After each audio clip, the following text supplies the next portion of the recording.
Buddy, thank you for joining. We are letting everyone kind of trickle in as it is just now turning to 4 o'clock. Everyone who's already joined gets kudos because you're on time. If you see others who join later, let's not harass them. Let's just welcome them in nicely. And so we'll get started here in just a few seconds.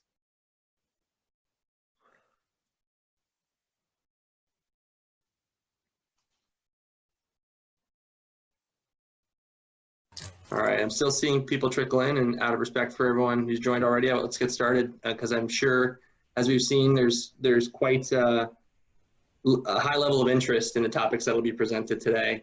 Welcome everybody to Rochester Bike Summit. It's the 4th annual Bike Summit in a different format that is safer amid pandemic conditions. We hope that you and your loved ones have all stayed safe amid the pandemic.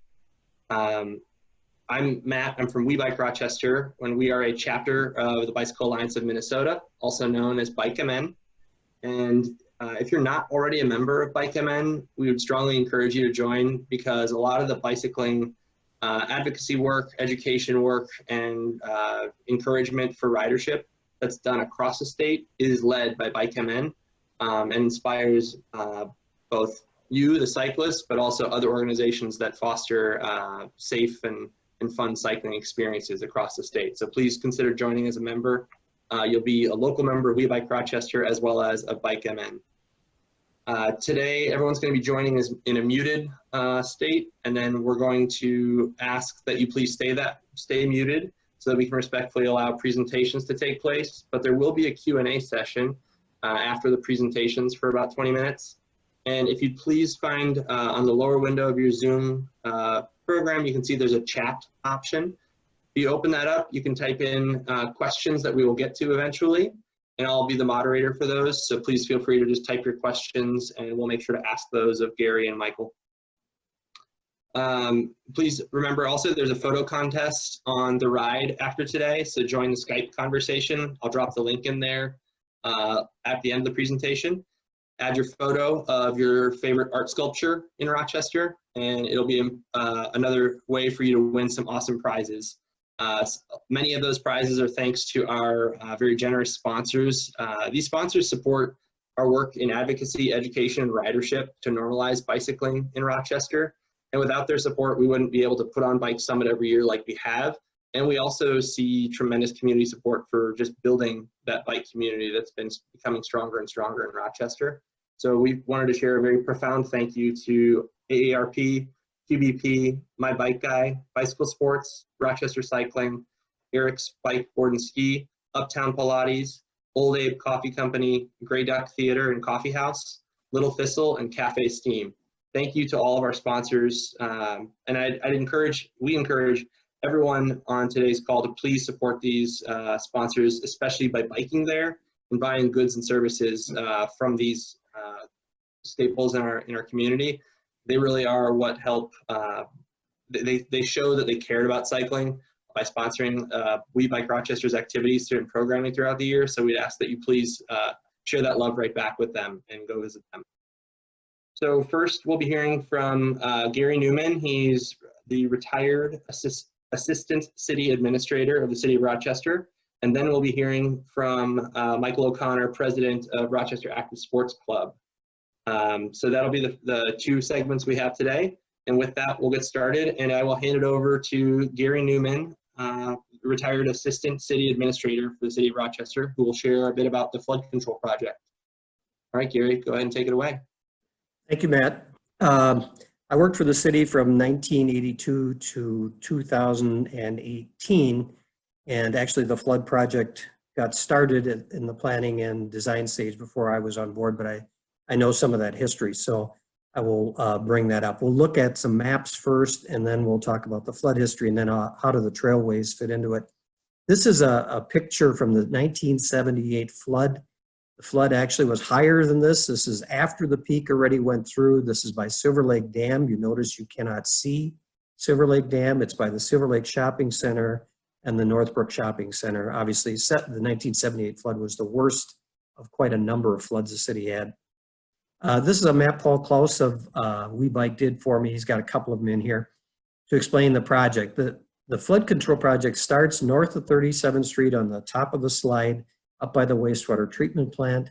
It goes down through the city and ends down at a drop structure south of 16th Street Southwest, south of Apache Mall, adjacent to Withers Park. And we were able to connect this project into some existing isolated park systems, bikeways in those parks. One was Withers on the north end. We connected it into Foster Aaron's Park and eventually into Essex Park. On the Bear Creek leg, which is the one furthest to the right, that part of the project starts at Mayo Civic Center, extends down Bear Creek, south of Mayo High School, at which point it's at a drop structure, a small drop structure, and we connected into the Bear Creek trailway system that was in that area. On the west side, on Cascade Creek, the project starts at Northbrook Shopping Center and then extends west almost to Highway 52. In the future years after the project, we extended the park along the trailways west over Highway 14 and connected into the West River Parkway system. A few years later, we purchased the property from the DME Railroad, the spur line that went to IBM, and we ran the line up that way to connect to the Douglas Trail and also down across into the Cascade Lake system. So 2 points about this is that, one, there already was a trailway concept that was accepted by the community. We were already building parkways and trailways in isolated parks, but it really didn't connect any kind of a network. The second point is that in order to build this project inside the city, we had to buy all or portions of about 450 properties, river bottom, most of the slopes, all of that, probably 2/3 of it was in private ownership. And as a result, this project went forward with trailways and channelization. Without that project, I doubt if you ever would have seen a bikeway project along these river corridors, because there would have been too much land to buy by the city. This is a map showing the reservoir part of the project, and it shows the core part of it in the middle. There's 3 reservoirs out in Kelmer Township and 1 in Silver Creek. I will mention that there was a huge flood rainfall downpour in 2007. And during that event, the Silver Creek Reservoir, which you see on there, was storing a 100-year flood event for that area. In addition, on Cascade Creek, the 3 Kelmer reservoirs and Cascade Lake, which also serves as a 4th reservoir, were storing water, and yet a flood of record was set on Cascade Creek in 2007. Silver Creek in that event had 10.2 inches of rainfall. On the bottom part of the project, you see Willow Creek by the Willow Creek Golf Course, Game Haven Reservoir, which Mike's going to be talking about, and the Chester Woods Reservoir on the right. In that same 2007 event, Chester Woods was storing a flood greater than 100-year rainfall in that area. And I would note that at that point in 2007, 1% 100-year flood was estimated to be 6 inches of rain in 24 hours. In that event, Hoka, east of us, set a state record of, I'll show you on the screen, Hoka set a state record of 15 inches of rain. It broke the old state record by almost 5 inches, the all-time 24-hour record. Hoka is in that area, the kind of the white portion. And you'll notice that in Rochester, we're kind of in that purple area of Olmsted County, which is 10 to 12 inches of rainfall. We had 7 inches of rain at the airport. We had 10.2 inches of rain on Silver Creek, 10 inches of rain on Bear Creek, and 10.5 inches of rain on Cascade Creek. It was a devastating rainfall, but we really didn't have any surface flooding due to the flood control project. I've just put this slide together to show that the project has done what it was intended to do. I've got, in my estimation, I just used a 4-inch rainfall, which certainly always caused flood problems in Rochester. Some people would have said I should have used a 3-inch rainfall, but in my estimation, at least 7 floods have been prevented since 1995 when the project was completed, with the biggest of those being the one in 2007 that I mentioned. We looked at that slide, we'll move on. This is a statement from the Corps. for what they were trying to do in the project. The last sentence basically says recreational social opportunities. Since we're focusing on the trails here in this one, I wanted to point out that was part of the goals of the project in addition to flood control. This is my basic summary of the flood control project in one slide. We would flood several times each decade, and the solution was to get two federal agencies to work together in combination, which is very unusual, the Corps of Engineers and the USDA Natural Resource Conservation Service, here on in NRCS, because it's too long to say. And the solution was to retain 16% of the floodwaters in those NRCS reservoirs, deepen the channel by 6 feet from what it was formerly, and widen it in some places up to 400 feet wide to provide capacity to handle a 200-year flood, a 0.5% chance of occurring in a year. In my opinion, and my former boss, Steve Quenville's, the longtime city administrator, was the most important project the city did in our time frame because it so affected people and where they lived, and I'll get into some of that in a minute. It also had a unique funding source, the first ever 1% sales tax in Minnesota, legislatively approved. There was one in Duluth that was grandfathered in.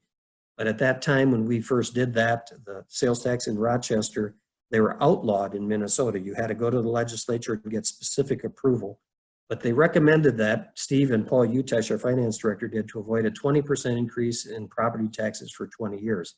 That sales tax has been a wonderful thing for the community. It's still in place for other projects, but we stopped collecting it for flood control in 1991. I mentioned this project was a tremendous partnership. We had great legislators that helped us get the sales tax passed, great Congress people that helped us pass this. Our council in that era was really active in lobbying this project on the federal level. They had contacts with people who headed committees, important committees the project had to be approved on. I give the main credit for the project to the council members that worked on this from 1970 through 1995, because they did an absolute wonderful job for the city. Obviously, the Corps and the NRCS, I think we owe them a debt of gratitude for what they built for us. They were great to work with. This is a slide from the Corps. I'm just going to pop off of this one. It shows floods by severity and occurrence that they had. There were 21 flood events in Rochester from 1952 to 1986 when we stopped counting. That's when the project was under construction. So in that short period of time, that's 21 floods, and that's a lot of flooding. And you can see why the city needed to do something and why this project was the most important one that I'm aware of. This is a slide from '78 showing Apache Mall, totally flooded around it. What I heard was the water got basically up to the doors, but didn't go into Apache Mall, but you can see the flooding there. You can also see it on Soldiers Field Golf Course and the Crossroads area. The city tried to get flood control way before this. They did a study in the 50s, came back, the federal government said it's not cost effective, we won't do a project in Rochester. So they went at it again, got money in 1970 to study it. It said it would be cost effective. So then the NRCS and the Corps came up and looked at 12 different alternative plans for flood control. Some were very interesting. And at the end of '77, they picked one. The city approved it, the county approved it, the Corps approved it, the NRCS approved it. It's the same project essentially we built, except we changed some of the, it has the same capacity, but we changed some recreational, aesthetic, and some appearance things that really helped the project a lot. But that was the basis for the project. It had the 7 reservoirs, the channelization and widening project. In '78, the flood occurred. That project was designed to protect against a 100-year flood. The '78 flood was a 175-year flood. 5 people died, 5,000 people were evacuated. It's horrible. You see the pictures. I've got an old video from CCO on that, which would really show you the emotional damage of that project. But as a result, the Corps redesigned the project in '82 to handle a 200-year event, because they said if we've had a 175-year one, we're not going to build something smaller than we know they've had. This shows the South Broadway area. The balloon on the middle is at Kmart. Balloon on the right is the YMCA. Right by the YMCA was KTTC, which flooded out. So they didn't have any video of it, but CCO did. On the downside left is the saddest location in flood history for Rochester. It's the Bear Creek Nursing Home. In that facility during the flood, 3 patients and a nurse's aide got on an elevator, and they were pressed the button to go higher up to avoid flooding. People were there helping them do this. and the power went out, and the elevator went to the basement, and all 4 of those individuals drowned. It was a terrible event, and people who were there still would say it still haunts them. Project time frame. In 82, we did a referendum to approve the state sales tax. The legislature approved in 83, and then we had to go back in 89. Because when the core project was approved, it had a higher cost share, 25% instead of 10%, than we were told back in the 70s. The first reservoir was approved in 83. All of them were complete in 95. The core project approved in 1985. All 11 stages complete in 95. The city acquired all the land needed for both projects. At the midpoint of construction, we probably had 2 reservoirs under construction. We were buying the land rights on one and doing the design review on the 4th. On the core project, we probably had 3 stages under construction. We were doing land rights on the 4th and design review on the 5th one. With all of that, we hired 1 new staff position. All the city employees that were working on it did it part-time. We had so many real estate demands, we increased our real estate staff from 1 person to 2. That's the only position we added for the flood control project. This shows the Crossroads area, Soldiers Field Golf Course. You can see all the apartment buildings that are flooded. It was horrendous for the community. This one, I'm only going to highlight 2 things. The 4th bullet down, we use a 5% aesthetic recreation allocation that the Corps allowed for the construction. To max that out, we put a couple million extra into that project to also make it better. And then the next one down, the sales tax collected from 83 through 91. It funded our share of the flood control projects. And it also funded all of the maintenance that has been done at least through 2019.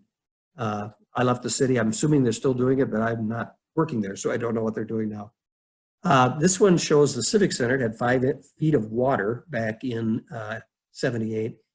It had just the auditorium and presentation hall, which were a gift to the city from the Mayo Brothers and the Mayo Foundation. Thank them for that.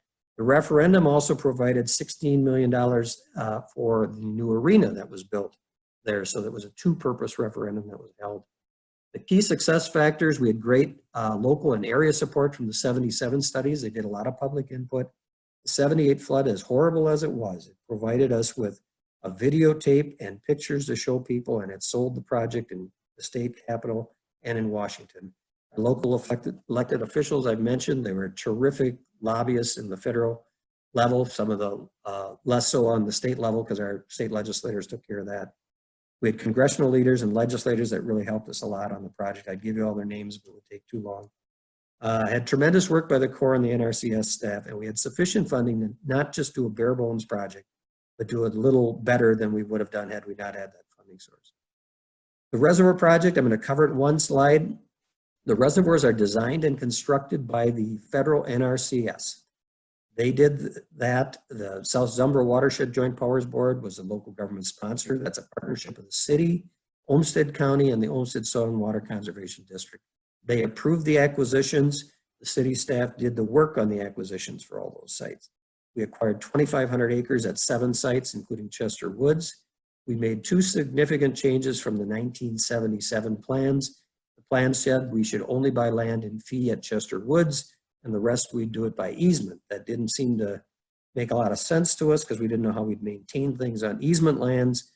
So we talked to the board, and the board agreed to buy them all in fee, which is allowed for additional recreational and wildlife uses that we wouldn't have had otherwise. We also, the plan originally showed water in only 1 reservoir at Chester Woods, and we were able to have water in 5 reservoirs, 6, I guess, actually. 5, though, could hold fish. So instead of having fishing at only 1 reservoir, we now have it at 5. This shows the Silver Lake Power Plant during the 1978 flood. As I mentioned, on the core project, we acquired 540, overall, we acquired 545 properties. Most of them were partial takings. That was for both projects. That's combined. We modified the core designs after 1982 for the final design to make it a project that we thought the community would like more. We retained a landscape architect, a guy named Harold Shubestad, to give us some of his own design recommendations. We formed a citizens task force called the Riverfront Task Force to provide input. And then we went with the Corps in the task force and the mayor and council to look at projects in other communities. We saw some things we liked, like Levy Park in Winona. We saw some things we didn't like miles and miles of riprap and a strip of blacktop right next to the riprap for a bike path. We didn't think those would work in the urban area, so we changed those. The Corps designed and constructed the project. The city didn't do any construction for either of these projects. It was all done by those two federal agencies. So the design process, we revised the 1977-1982 aesthetic recreational designs, the final plans after 82. We retained the 200-year flood full capacity. People say, well, why didn't you put more things down in the channel? Why is it all up on the higher point, on the slope? Well, the reason is because you got to keep room to handle a 200-year flood. So you really can't put anything in the channel because it'll block up things if there's trees down there for flooding, and it could cause a disaster. So that's why it wasn't allowed by the Corps. So the staff and our architect and the Corps, we'd come up with some improved options for each stage. We'd get cost estimates for those. We'd max out the Corps' recreation aesthetic allowance. Then the staff, our architect and the Corps would make those recommendations to the task force and the council for approval, and away we'd go. In some of those early staff meetings with our landscape architect, we started looking at the concept for underpasses. And there are a lot of different people that were supportive of that on both the staff level, and the Corps was fine with it as well. So that's why the underpasses were brought to the council. The council throughout was committed to doing the project right in that era because they knew these improvements might last 100 years. And so they went along with the underpasses, even though they were quite a bit more expensive than the alternative. The project results, I'll skip some of these. The fourth one down is it created a network of trails along the Zumbro River, Cascade Creek, and Bear Creek. And the underpasses provide seamless passage except for 3 streets and 1 railroad bridge. The problems at those areas was we didn't have enough headroom below the low steel for bicycle riders. I once challenged that and said, well, how come you have to have 8 feet? I thought, well, 6'5" people, you're not going to have 7-footers riding bikes. But after I thought about it, they were right. I wouldn't want to run into low steel on a bridge with my bike. I don't think that'd be any fun. We also created recreational wildlife opportunities at 7 reservoir sites, as I mentioned. This is the drop structure on the south end of the project. It dropped the channel by 6 feet and carried that extra depth throughout the city, to provide 6 feet more capacity. In addition, this is an example of a riprap channel. This was kind of proposed throughout the city except for the downtown. And this works for us north of 37th Street and south of Highway 14. But we didn't think it would fit either in the central city or on Bear Creek on Cascade Creek. So we came up with something different for that. But this is an example of a riprap channel that we saw in some other communities, and we have it somewhat in Rochester. The trailways connect most of the major park facilities, the schools in the downtown area. Our goal was to create a north-south, east-west network and then connect it to existing trailways that already were in some of these isolated parks that I mentioned earlier on. We tried to dial up the concrete walls a little bit that were used instead of riprap by putting a rib pattern on them and vary their heights. We used sod over riprap, which worked very well for us on Soldiers Field Golf Course. We also used it at Ironwood Square across from the Civic Center, and Bear Creek is almost all sod over riprap. There's things called trilock, interlocking block, that is like clover leaves that you put together that have voids that allow dirt and grass to grow and eventually cover slopes in green. We use that extensively on Cascade Creek until you get to Kutsky Park, which was left natural. And we used it across from the Civic Center. I have a picture of that later. As I mentioned, we also use value engineering to reduce channelization. That's why you don't see channelization north of 19th Street to 37th Street, and you don't see it in Kutsky Park. Other design items, we now have 10 miles of trailways. They're multi-purpose paths, transportation, safety, recreation. They do a multi-purpose job. We've had many extensions since '95, which the staff and the council worked on. We also connected one by easement with the railroad to Quarry Hill Park. So we've got quite a few extensions on that. The underpasses, as I mentioned, were pretty expensive. They cost about $250,000 each. When you got about 20 of them, that's about $5 million worth of underpasses. So they counted as a project cost, which we paid 25% of, rather than as a recreational cost where we would have had to pay 100% of. So that worked out very well for us. As I mentioned, the trailways pass under 20 different facilities, 16 streets, 2 highways, 2 railroad bridges.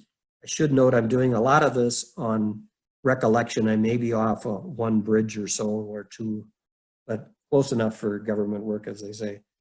We also have shelters, river access points, et cetera, to try and make the project better for the community. This is an example of the tri-lock I told you about. It's across from the Civic Center. But if you look at it now, it's completely green, even though it's really got these concrete clover leaves that they've put them together like a puzzle. It was really an interesting project to see them do. You also see a specialized railing design that Harold Shelbus, our architect, came up with. This is a mural that's in the downtown. Harold came up with the idea to use the outflow from the Franklin heating plant, which was year-round, as a waterfall and create kind of a nice water feature. But that left a blank wall above it, which gave us an opportunity to do a contest with artists, which was juried by the Rochester Art Center. They selected this mural, which has Rochester symbols on it, by Anne Marie Plunkett. She did a wonderful job on this. This is something worth going to look at. I mentioned sod over riprap. We needed it in the golf course. If we did not have sod over riprap, the channel would be so wide it wouldn't make the course playable anymore. So if you're out on hole 5 or hole 9 or 10 or 18 and you hit your ball on that nice gentle long slope and it rolls in the river, always remember it's part of the flood project and that sod is there to hide the riprap that is underneath it. But it is, otherwise our park director, Kurt Taylor, told me, Gary, the Soldiers Field is gone. And I said, well, we'll work with the Corps and see what they can do. And they came up with this. The Corps was great to work with. This is the first time they ever used this in Minnesota. I don't know if they've ever used it anywhere else. The tri-lock was also the first time they used it in Minnesota. I mentioned the railing design. We also acquired additional land for a landscaping buffer. The 12 pedestrian bridges average about $200,000 a piece. The expensive ones are $250. Shorter ones are less funding. This shows the landscaping that we have up by Elton Hills Drive. This shows a picnic shelter. And that's kind of my last slide. So I do think this has been a great investment for the city from the perspective of flood control alone. If you count the 2007 flood and the other 6 I mentioned, it saved everybody a lot of emotional issues and safety issues. I think it's, as I said, a good project for the city. Thank you. I'm done. Thank you, Gary. As you were sharing your presentation, there were some sentimental memories from different folks, unfortunately about the flood in 1978, but how it led to recreational facilities that we may not have had otherwise. So it's encouraging to hear that how the city and the Army Corps of Engineers was able to put those facilities together that we're enjoying now and that have sustained for a long time. Could you talk a bit more about community sentiment when the project was proposed? I'm sure it affected a lot of people, but why wasn't that money spent a different way? Why did it go to recreational space? Well, at the time, the funding was restricted to flood control improvements and flood control maintenance. So it was limited to those, other than the different amount, which was a separate question in the referendum for the Civic Center. It's interesting that the flood control project was approved like 72 to 38, and the Civic Center was approved about 64 to 36. So they both had large margins.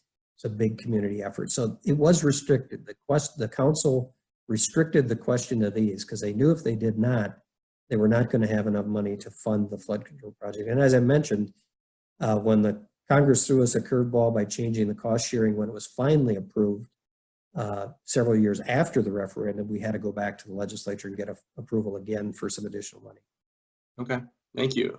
And I guess as I ride personally along the trails downtown, I'll admire Ms. Plunkett's mural, and I'll actually probably visit this picnic shelter this weekend as long as weather's nice. That's good. I'm saying all that because there haven't been any questions that have come in. A lot of messages of gratitude. I'll mention Steve Jorgensen is grateful for the headroom on the underpasses because just today he ducked in reflex while riding his fat tire bike under one. Steve's not 7 foot, but still ducking is safe. Yeah, I would comment on that. I mean, we've really tried to find ways to get them under there. Unfortunately, the worst place is Highway 63, the Silver Lake Bridge. I really wish we could have come up with a solution for that. We were always under the gun, though, had a short deadline to acquire the land and get going on each stage. And we'd basically get a year to do 2 appraisals on every property, a review appraisal, and then try and negotiate a purchase. We really didn't have a lot of time to find alternatives. I'm glad they're looking at some alternatives now for that. Great. Thank you very much, Gary. Okay. Well, with that here, I'll mute you, Gary, and then Michael, I'm unmuting you, and I'll bring up your presentation. Great. Thank you. Oh, you bet.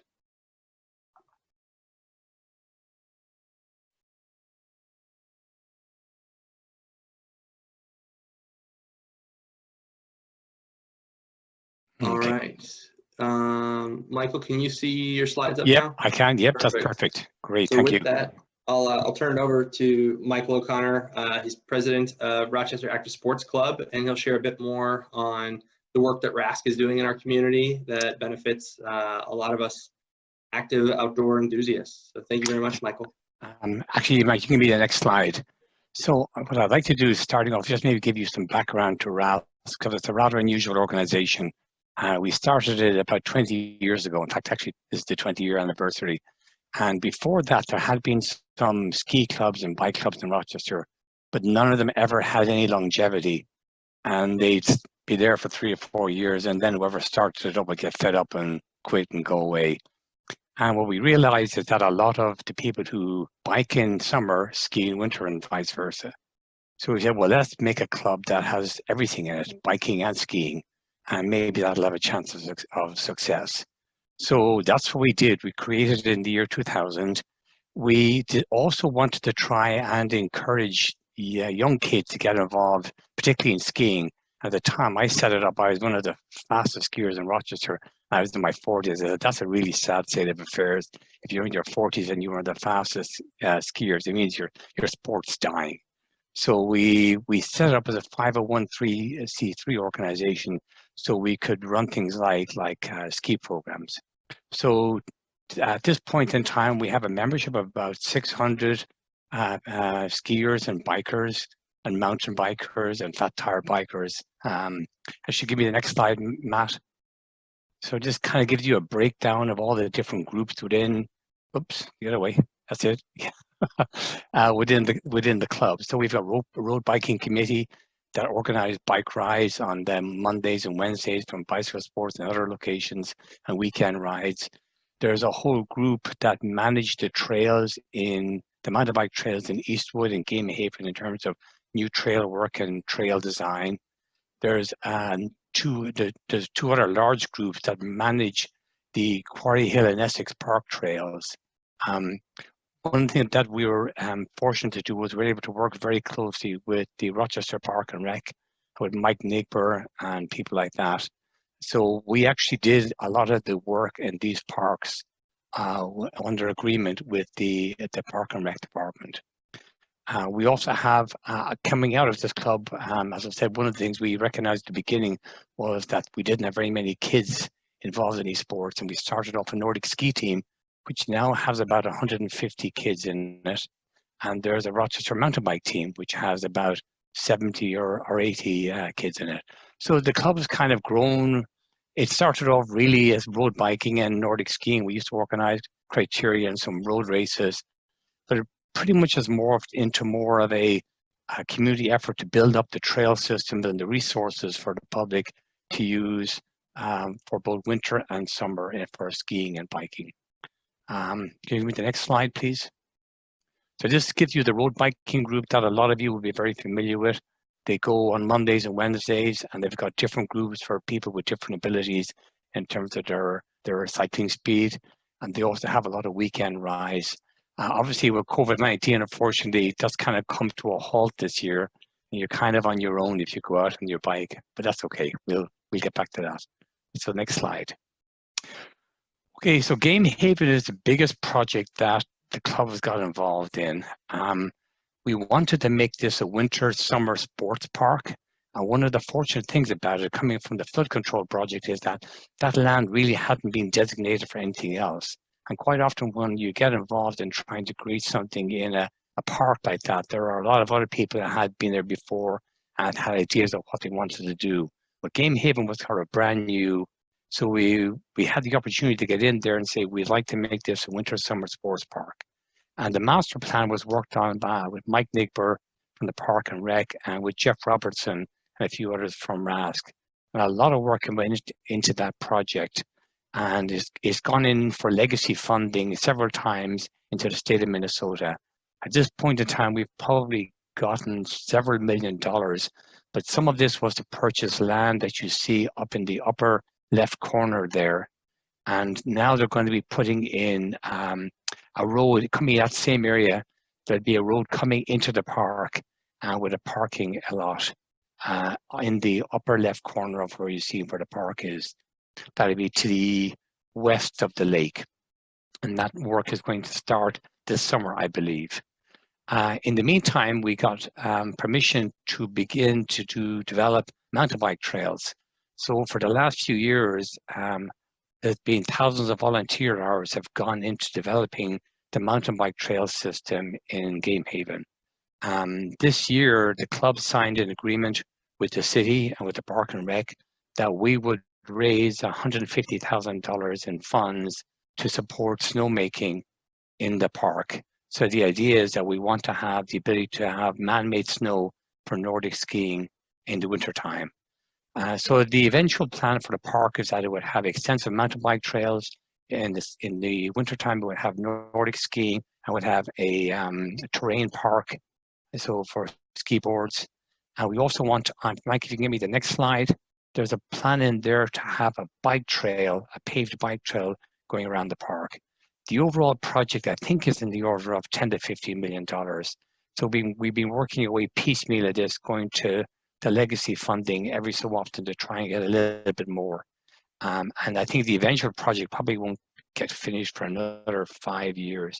It should involve a chalet with nice facilities there, so there'll be a place to park and be a large chalet like they have in some of the big parks up in the cities. Now, the other thing that's interesting is that if you go to the next slide there, that is just up now, in the legislative priorities for 2020, the city is put in to try and get funding for a bike trail that'll go from Willows Creek Middle School all the way down under 52, down towards Game Haven. So we would have a paved bike trail that will get you down to the entrance to the park. That will probably happen, hopefully, if funding goes through and be completed by 2023.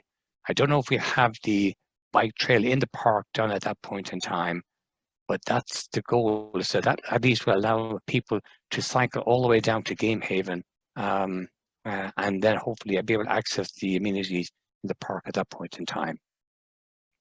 All right, so that's Game Haven. As I said, the club has committed a lot of funds, and we're going to do fundraising, and that's going to be one of our major goals for the next few years, is to try and live up to what we've committed to. This is Eastwood. This is the other mountain bike park in Rochester. It's the oldest one, and that's work on that was started way back 20 years ago. Actually, maybe even longer than that. Now, the thing I'm going to point out here now is right across US 14 from Eastwood is a large wooded area. If you go to the next slide, you can see it. Yep, that area there. And that is part of RCTC. And we've kind of had our greedy eyes on that for quite some time. And last week or the week before, RASC signed an agreement with RCTC to develop mountain bike trails in the 70 acres of woods that is actually state land. So that agreement was signed. That's going to be another big fundraising for us to get the money to actually develop the trail. We've put some money in initially to do the trail design, but the plans are that going forward, we will trying to develop, I think, 7 miles of mountain bike trail within those woods. The really nice aspect of that, of course, is you've got a car park, a parking area right beside it. So it's a very easy area to get access to. You've got the bike trails that come along on the highway there, getting you access into that park. So I think it would really open up mountain biking for the community if we can get that area developed. So those are the two major things that the club is working on right now. We've got a lot of resources and commitments made to try and accomplish that. So I'm going to turn the last piece over. I'm going to turn this thing upside down because I need help from Bike MN and We Bike Rochester and others to try and improve bike to work programs in Rochester. So I'm going to tell you the story of what's happened at Mayo, since it's the largest employer in the state. And you think, well, what sort of bike to work program does Mayo Clinic have? So if you go on to the next slide, last year, by this time last year, there was a big announcement internally at Mayo complaining about how they're going to have to reduce parking spaces for staff because they're overcrowded. And there's too many people. Mayo is just growing too fast. There's not enough parking spaces. They're looking at parking outer lots out near where I live and on the east side and west side of town, and all sorts of plans to try and accommodate people getting to work.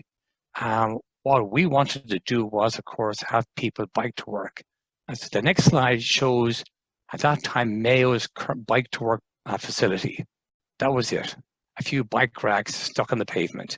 So everybody knows if you have a nice, expensive bike, the last place you're going to leave it is tied to one of those racks, because someone with the right tools can steal a bike in about 15 to 30 seconds, I reckon. So that really, from our perspective, was not a solution for a bike to work facility.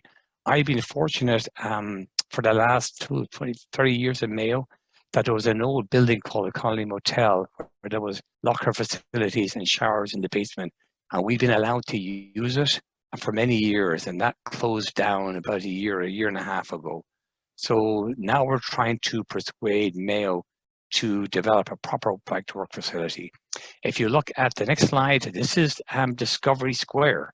So it's all of these small businesses. There's a new building there just out of the main campus, and they've actually got a very nice facility for cyclists and runners.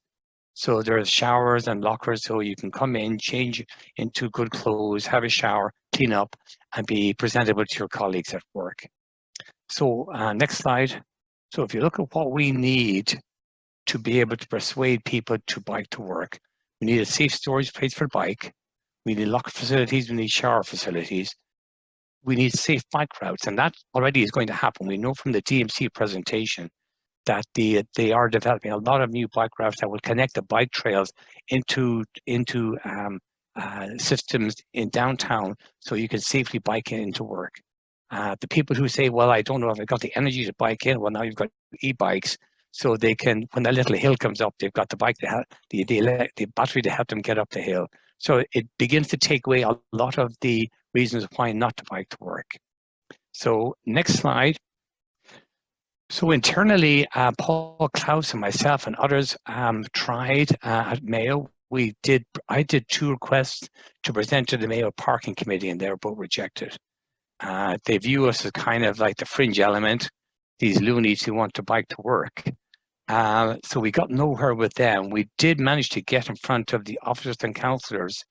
And one of the things we were suggesting was that the Lourdes High School, which is closed down, has shower facilities and lockers.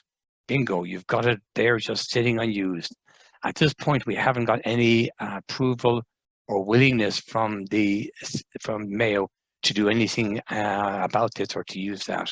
One thing that has happened, if you go to the last slide I have, is that just recently Mayo made this first ever secure bike facility. It's in the basement of the Osmond building, and there's key card access.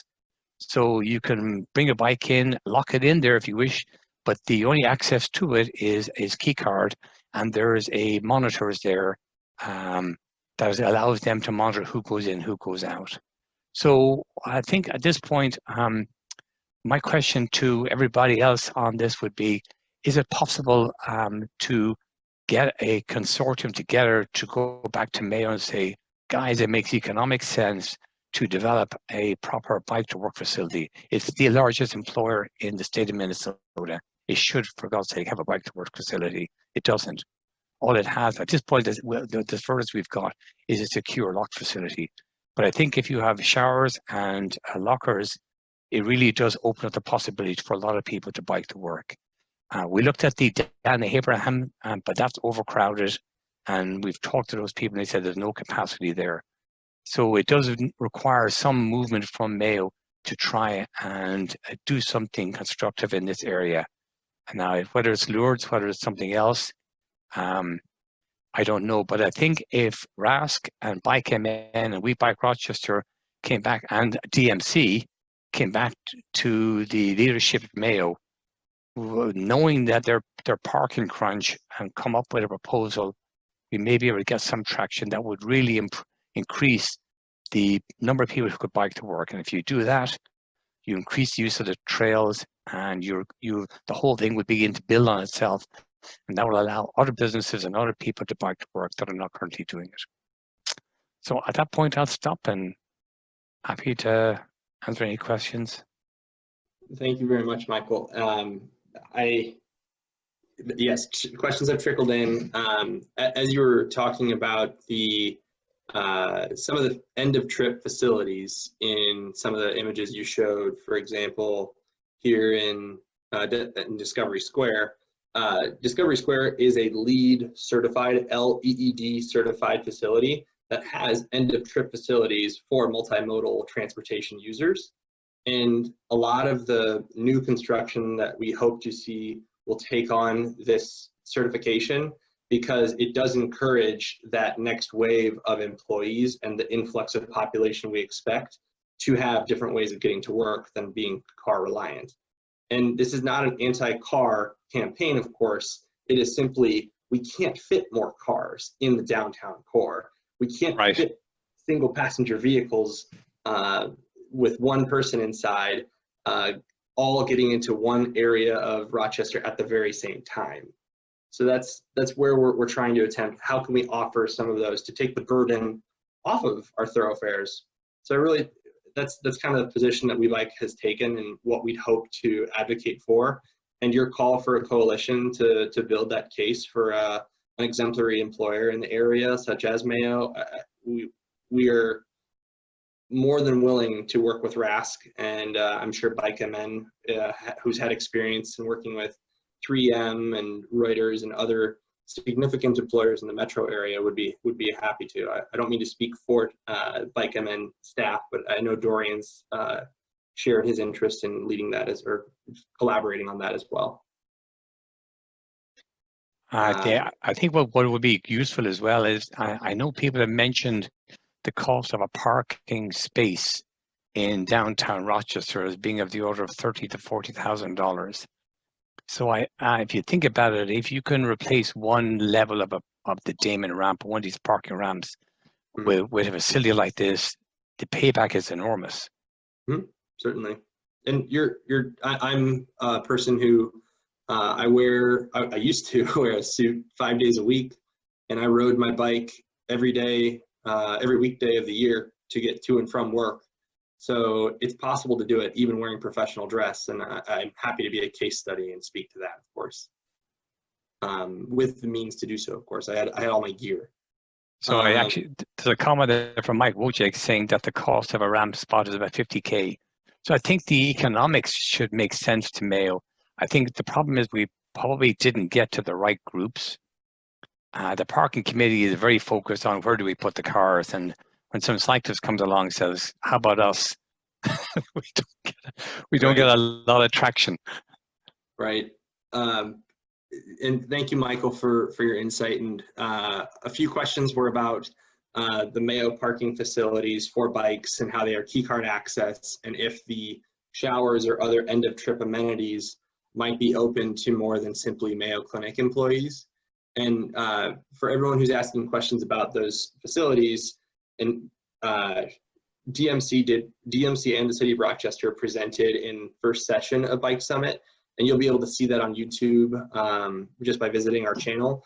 And they did share that some of the travel, oh my goodness, the name for them is escaping me, but the travel village, transit villages will have end of trip facilities so that one can ride their bike into one of these transit villages, take a shower, change, hop on a bus that takes you directly to your door at work. So yes, those will exist for all workers of all different employers in the area. That's the intention.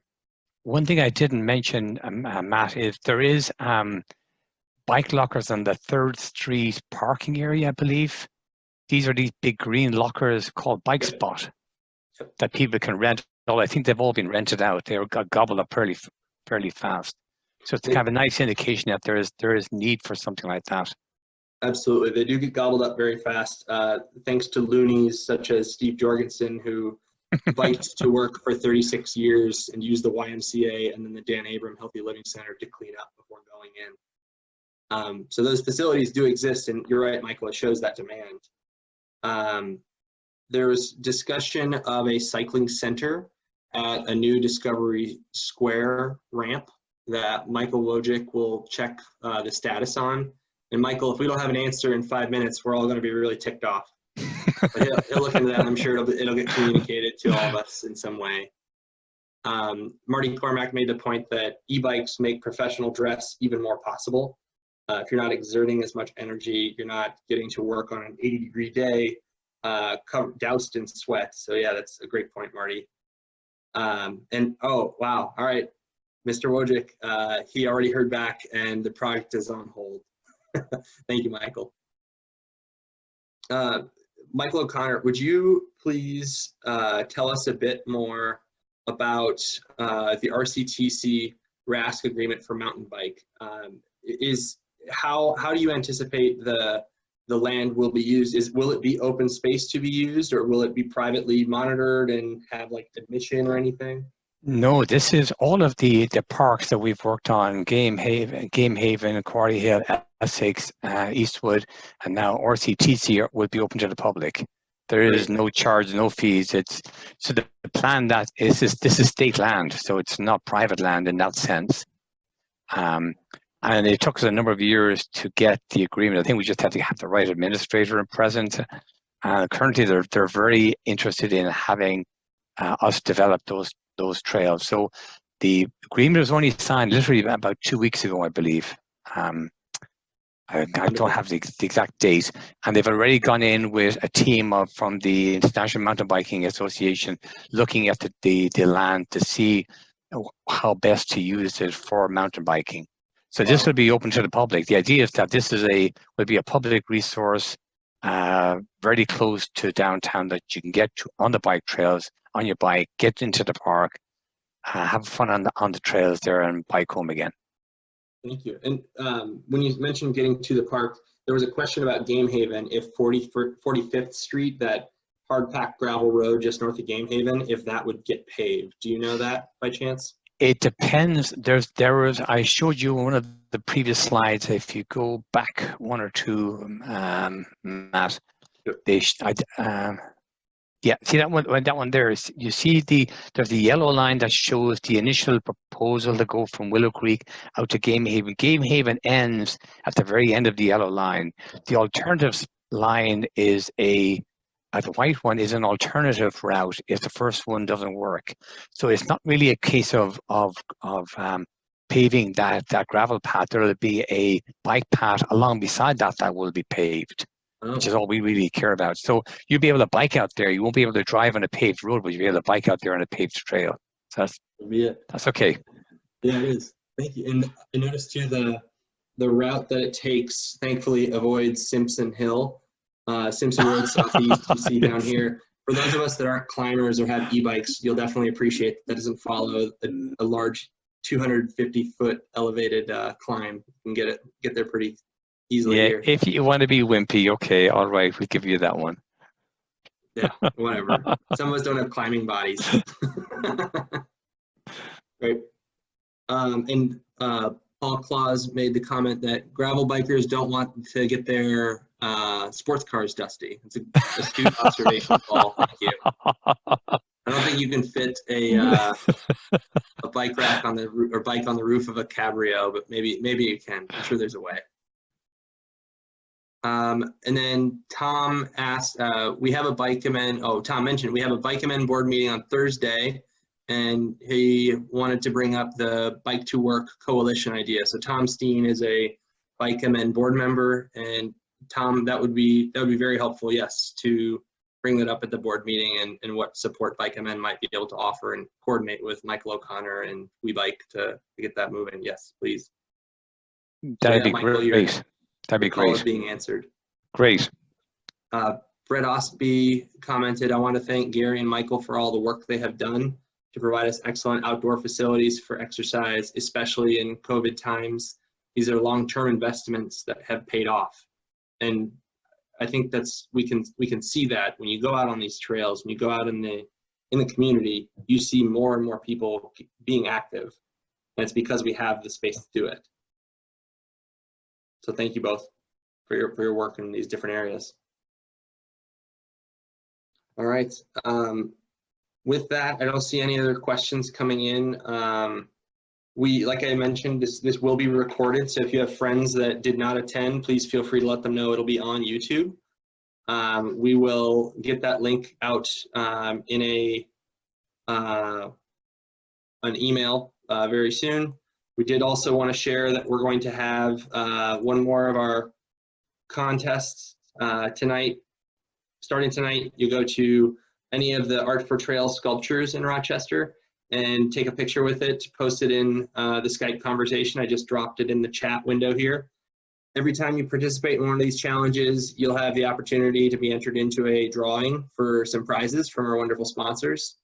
I also wanted to share my screen very briefly to show everybody what it will look like when you go to WeBike Rochester. You have on our website, well, we first want to acknowledge our sponsors who've made the virtual bike summit possible. Thank you to these folks right here. Please make sure to get out and visit them, ride your bike there, buy goods and services from them. They support you as bicyclists. So thank you to all our sponsors. The second part of me showing my screen is I wanted to show that we talked about the Our Streets app, which is a tool to report different situations to make bicycling in Rochester safer. It aggregates data about you may have an unsafe interaction on a roadway because of a certain intersection, or maybe it's a place that you ride to and from work and you always get honked at for some reason. Like if you can collect some of this data, it'll help provide it to the city or to other decision makers. That will help it be a safer and more enjoyable experience when riding your bike out and about. To do that, you go to webikerochester.com, hover over advocacy and click on report a dangerous situation. And from there, you can download the Our Streets app. It looks like this screen right here, where you can actually plug in different issues by simply tapping different selections on your phone, like these icons right here. Plug in some information. Maybe it's a truck parked in a bike lane, and it will all get submitted and collected, and then it will be provided to the city. And it's something that WeBike Rochester is facilitating with the vendor, Our Streets. So we encourage you to download the app and use it, because we are only as good as the data that we put into the system. So please make sure to get out there and use it so that we can start collecting this data to make the city more enjoyable and better connected for a lot of users with many different abilities. That's really the purpose for this app. Could I have one question there? Please, Michael, go ahead. Can that app be used for dogs? It likely can. That would be useful. Post a picture of your cute dog by chance? Is that what No. Right. To post a picture of the big Doberman pincer that's coming at you. For dogs that chase, that is possible too. Yes. Yeah, you can add those unsafe interactions. Yes, you can do that. And there are tools that exist in the community already, and a way that we might try to aggregate and collect them all in one place would be to use a tool like this. So we might work with individuals who've created those tools to enter some of that data in here. Great. Yes, thank you, Michael. We can post that on our website and get everybody using it. Thank you. Good. Yeah. I also want to briefly acknowledge WeBike Rochester board members who make this happen. It's Steve Jorgensen, Aaron Johnson, Barbara Beck, Leah Barbosa, Katie Kushwa, Brett Osby, Carrie Osby, and Paul Claus. They are really the power. They're the drivetrain. They keep everything going for us. the chain, the cassette, the chain rings, the cranks, everything. So these folks are the ones who put on Bike Summit, engage with sponsors, communicate the different events, and then publish them on a regular basis. We're going to continue our programming as best we can virtually throughout the rest of the year, so keep an eye out on We Like Rochester's Facebook page, our Instagram handle, as well as our website. We will communicate out as best we can so that you can all be aware of all the programming that we do for advocacy, education, and ridership to help normalize cycling in Rochester. And I also wanted to, again, thank Gary Neumann and Michael O'Connor for their presentations today, taking the time to share that information with us. And especially to Bike MN, who are our chapter kind of umbrella over us that keep us all running smoothly. Thank you very much to Ted Buckner and also Dorian Grilly for their support throughout Rochester Bike Summit. With that, I encourage everyone to please get out and ride your bike. You might be able to avoid the storm for another 30 to 60 minutes, so do so safely. And please make sure to keep an eye out for more things from We Like Rochester in the near future. All right, thank you everybody. Take good care. We'll see ya.